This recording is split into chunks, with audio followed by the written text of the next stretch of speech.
Hello, I'm at my dad's house. This is where I grew up. It's December 2nd, 2nd of December 2018, my birthday today. Um, I wanted to make a couple of videos today, kind of talking about why my tiles are special. Um, trying to, trying to, I'm a part of an industry, of the ceramic industry. I represent artwork. Um, I create tiles that are going to be around for a long time, long after I'm gone, and it's going to uh, tell the story of the past. Lots of times people see my tiles and they think they're very neat because they tell a story.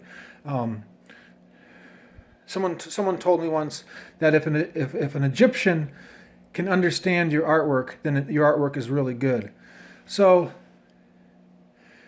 if you kind of think sometimes in terms of telling a story when you create a tile, I don't know. I did it naturally. Um, Maybe it was from all the years of looking at books and being visual. I'm a very visual person. So, um, there's. I think this is a plate made in Copenhagen. It's a very popular collection of plates that you see. You can go to garage sales and find these for practically nothing. There's so many of them were made, which is part of the problem with art is it's so often mass produced, um, which is one of the things that's really good about my art is I can make a lot of the designs, but I can't make, and I'm not at this point where I want to make so many where there's thousands and thousands of just one design like happened with this business. And I think they're still making their plates, but these are very production made. Um, so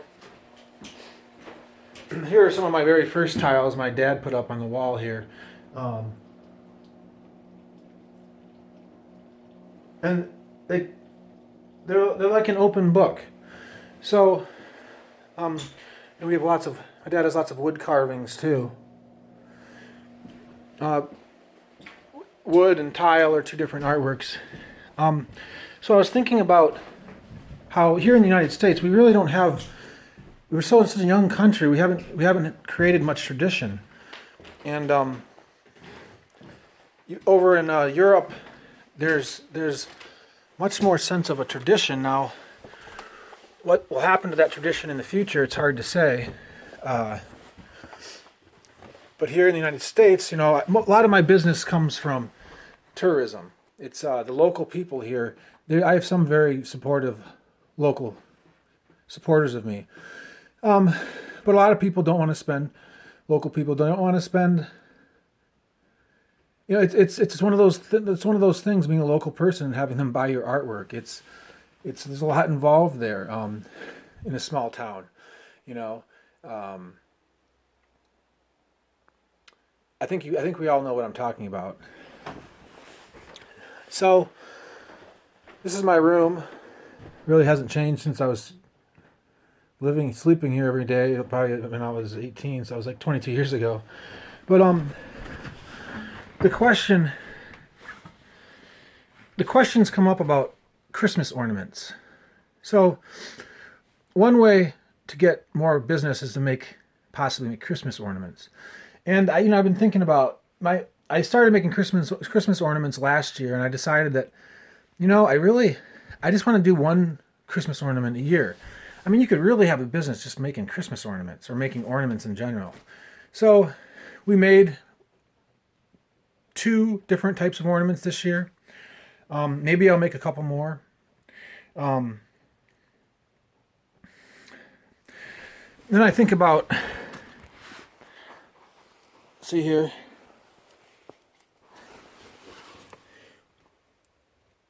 all these boxes.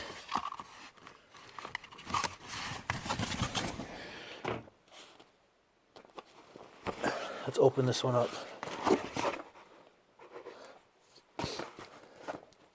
I think about books sometimes.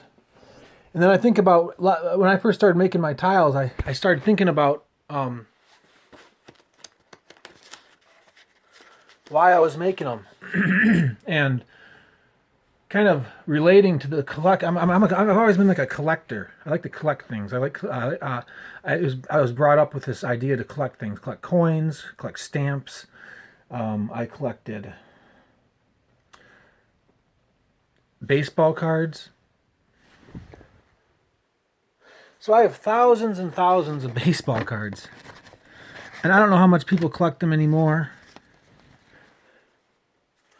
These are from 1989. Go figure.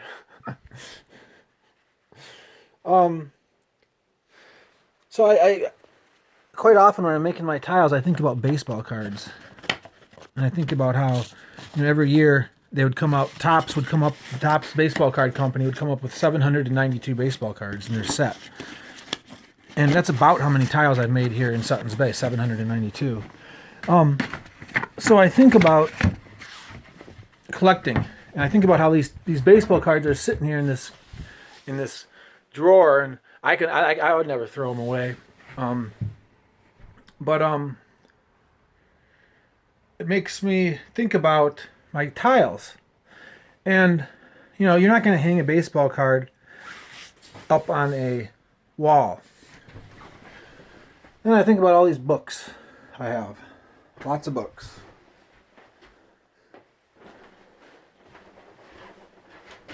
Lots and lots of books.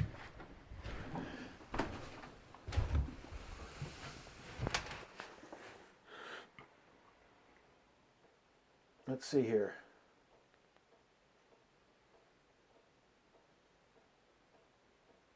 What books do I have here? I have the Hobbit series. I have Book of 1,000 Poems, Moby Dick.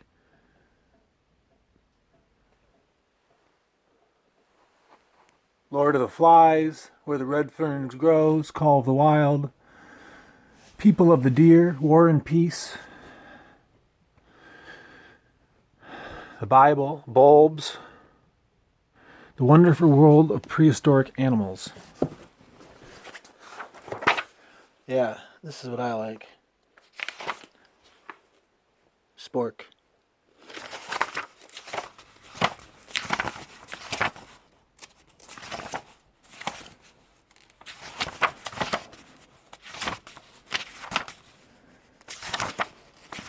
Nice.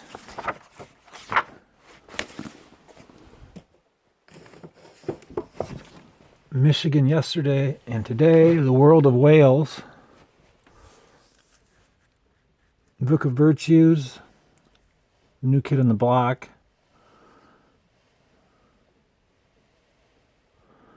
Black Beauty,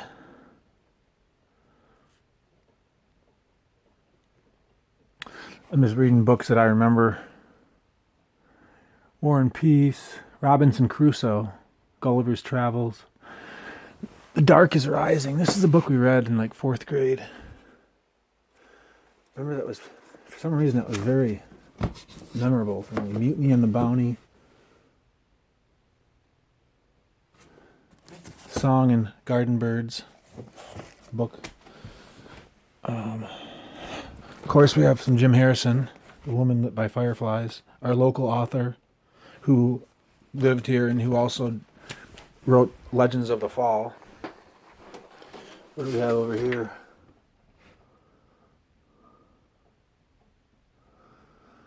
So here we are again on all these books.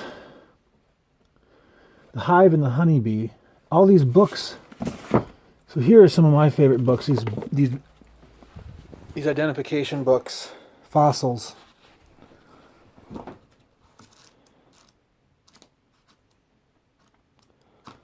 Flowers. Identifying things. Stamps and Stories. Field Guide to Stars and Planets. I used to look at these all the time. What do we have up here? This is when I got more into my college stuff. This is one of my professors from college. Dirk Jelma. He lived here in Leelanau County in the summers. Got Mark Twain. Hemingway, The Old Man and the Sea. Hemingway, Farewell to Arms. Hemingway, Death in the Afternoon,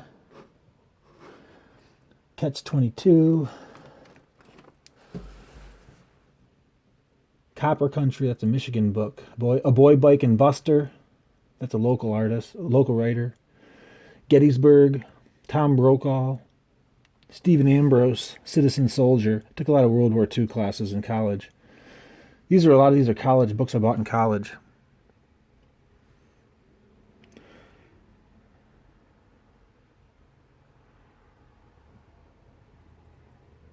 The Client by John Grisham.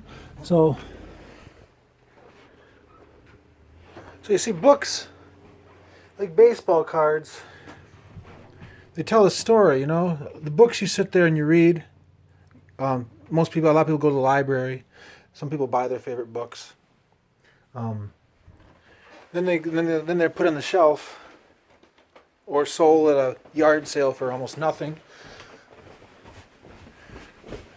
And books are fun. And baseball cards are fun. But tiles tell a story, and there's something about these tiles that I make that they tell a story that you can always walk by, you can always kind of think about, and the story grows with time. Like a book, we gotta sit down and read the book, but the artwork is visual. It's there on your wall. It's permanent. You can touch it. You can put it above your stove. It's made by a local artist. Now, Christmas ornaments, they get put in a box and you don't see them again. And then once you start doing Christmas ornaments, it's like anything else. You got to keep doing them because the next year comes around and people want different Christmas ornaments. They want new Christmas ornaments. They haven't bought the ones you made yet necessarily, but they want to keep buying. They want something else. So this I have to make a decision. Like, am I going to make tiles or am I going to make ornaments? I'm going to make ornaments. I'm going to make at least an ornament or two every year. Don't get me wrong. And then, in 10 years, I'm going to have 10 ornaments. 20 years, 20 ornaments. Maybe a couple of years, like this year, we've made 2 ornaments. Then we have all the artwork that my sister and I made when we were a kid. Most of this is my sister's. Some of this is mine.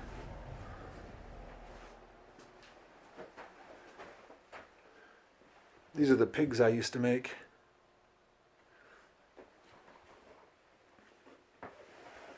Oh, there's my dad's hat collection. Starfish. Then we have this guy right here. Now, I made this at Hope College, and this is a raku. So raku is a type of firing where you heat the pottery up and you take it out with tongs when it's really hot, and you stick it into a bucket or a barrel, or you can stick it in the ground, and then you throw debris on it, either sawdust or newspaper or anything you want to, really, and you smother it, and you let it cool, smothered, and it can do really cool things. So this is inspired from the pyramids, an Egyptian inspiration that I made at Hope College. You can see the straw impressions when it was set into the barrel. So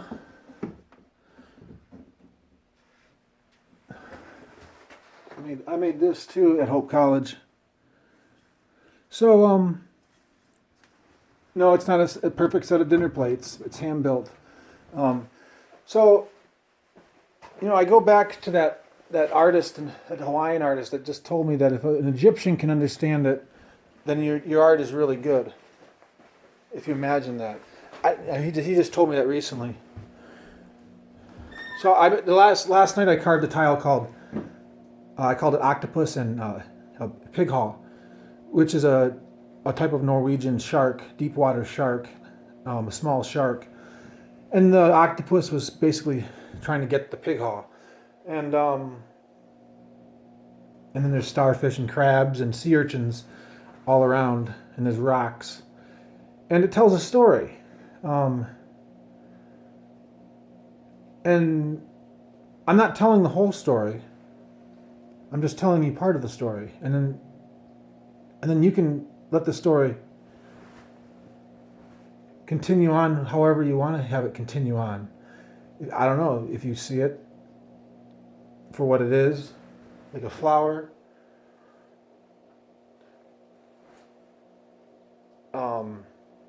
If you don't know me, who I am at all, it's still a flower. But maybe it'll take you back to that time where you remember seeing that flower before. And then after it's on the wall for 5, 10, 15, 20 years, something happens. The memories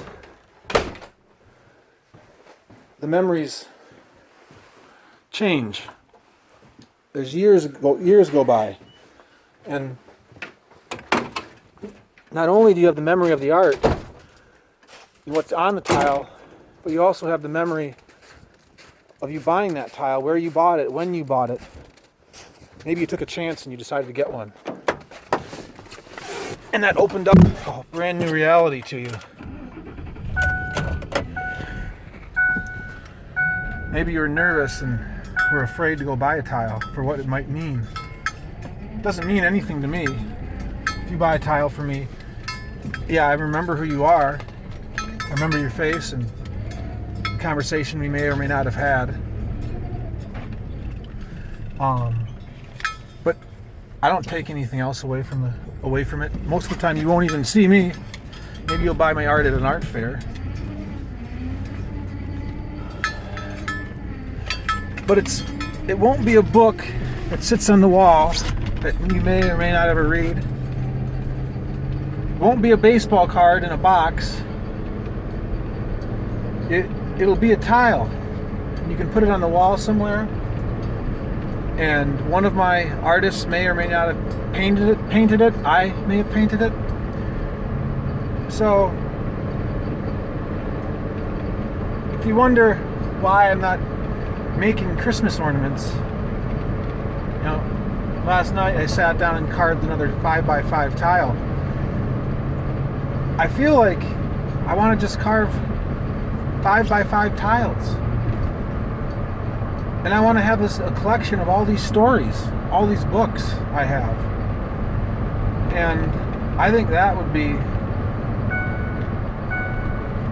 in the long term, I think, to focus on this massive collection of stories.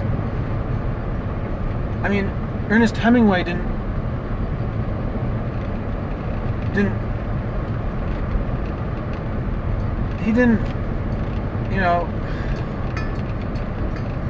he's not known for his newspaper articles. He's not known for his poems. He's known for his stories.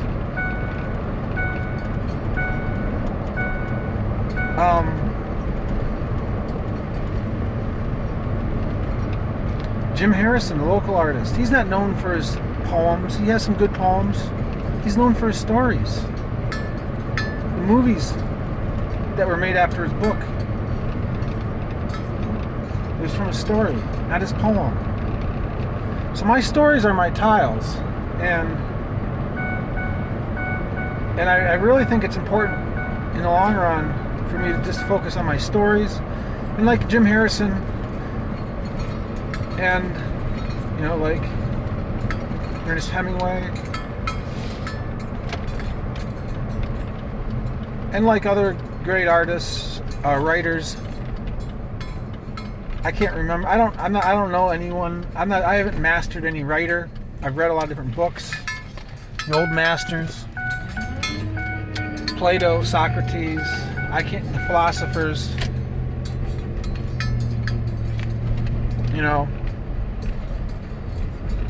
They're known for one thing almost. So that's what I want to be known for. I'll make tiles, ornaments. I'll make little sculptures of birds to put on the wall, but it's going to be the tiles that will be what are treasured the most. I'm not trying to make that amazing thing that everyone wants, Like, you know, I don't think in like 20 years or 100 or 200 years that my sculpture that you stick on the wall with a nail is what I want to be known for. And maybe I made 4 of them and one person has one of them and they oogle over it. I don't want to make 10,000 tiles of one tile. I want to make lots and lots of the designs and maybe make 50 tiles of each design. That's what I think would be best. So I think that would be most interesting for everyone else too. The ornaments are a fun little thing to have on Christmas time, but it's the stories, the tiles.